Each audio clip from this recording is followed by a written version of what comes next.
Assalamualaikum warahmatullahi wabarakatuh. Perkenalkan, nama saya Nurlaila Anggreni Adam dari kelas E, Prodi PPKN jurusan Ilmu Hukum Kemasyarakatan, Fakultas Ilmu Sosial Universitas Negeri Gorontalo.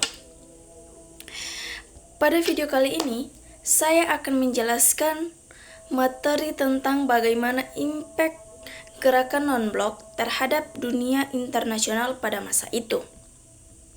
Nah, gerakan non-blok memberikan dampak yang signifikan terhadap dunia internasional pada masa Perang Dingin dengan menawarkan jalur alternatif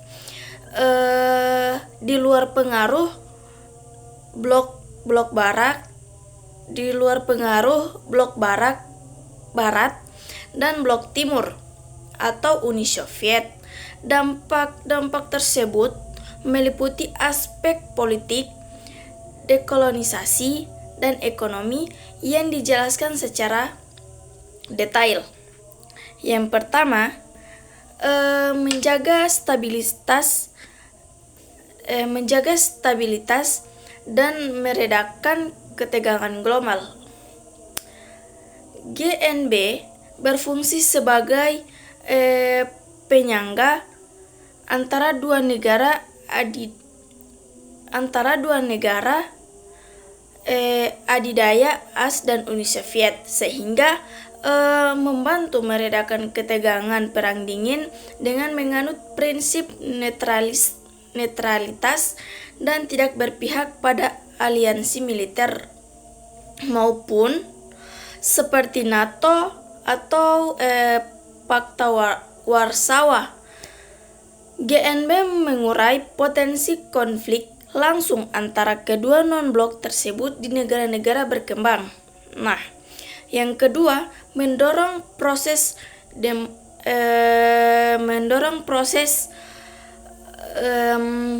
dekolonisasi. Mendorong proses dekolonisasi. Salah satu peran paling penting GNB adalah dalam mempercepat proses dekolonisasi dan mendukung gerakan pembebasan nasional di berbagai belahan dunia, terutama di Asia dan Afrika.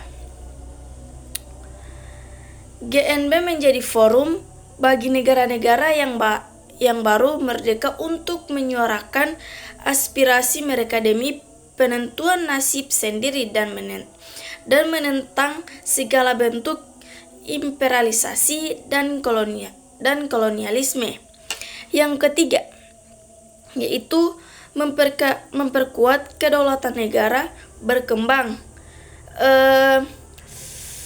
GNB memberikan platform bagi negara-negara kecil dan menengah untuk bersatu dan menegaskan otonomi politik mereka di panggung internasional. Ini mungkin negara-negara anggota GNB untuk menjalankan kebijakan luar negeri yang independen berdasarkan kepentingan nasional mereka, bukan paksaan dari negara adidaya, tetapi solidaritas selatan atau kerjasama antara negara berkembang. Yang galang, GNB memperkuat posisi tawar kolektif mereka di forum-forum global seperti PBB. 4. Demokratisasi hubungan internasional. Dengan menyatukan lebih dari separuh negara anggota PBB, pada puncaknya GNB merupakan demokratisasi hubungan internasional dengan menuntut perlakuan yang setara bagi semua negara. Terlepas dari ukuran atau kekuatan militernya, GNB menyuarakan perlunya tatanan dunia baru yang didasarkan pada persamaan dan pemanfaatan bersama. Yang kelima, yaitu memperjuangkan tata ekonomi internasional yang lebih adil di bidang ekonomi. GNB mengkritik Tatanan ekonomi di dunia yang dianggap menguntungkan negara-negara maju dan merugikan negara-negara berkembang. Gerakan ini mendorong rencana-rencana redistribusi kekayaan global seperti tata ekonomi internasional baru atau New International Economic Order,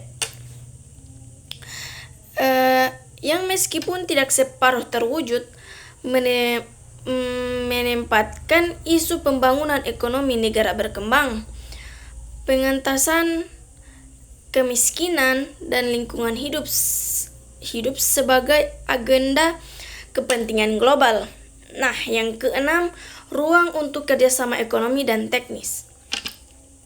Bagaimana negara-negara anggotanya kebijakan non-blok memungkinkan mereka untuk mencari bantuan ekonomi dan teknik dari berbagai sumber, baik dari blok barat maupun timur, serta lembaga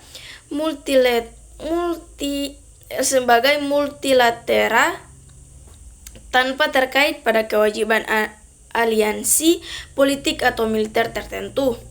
Hal ini memberikan fleksibilitas yang sebesar dalam penggunaan nasional. Singkatnya, GNB memberikan pengaruh substansial dalam memodifikasi polarisasi kaku Perang Dingin, menyediakan suara kolektif bagi dunia ketiga, dan mendorong agenda global yang berfokus pada kemerdekaan, kedaulatan, dan keadilan ekonomi. Sekian dari penjelasan materi tentang bagaimana impact gerakan non-blok terhadap dunia internasional pada masa itu. Sekian dari saya, mohon maaf bila ada salah kata. Wassalamualaikum warahmatullahi wabarakatuh.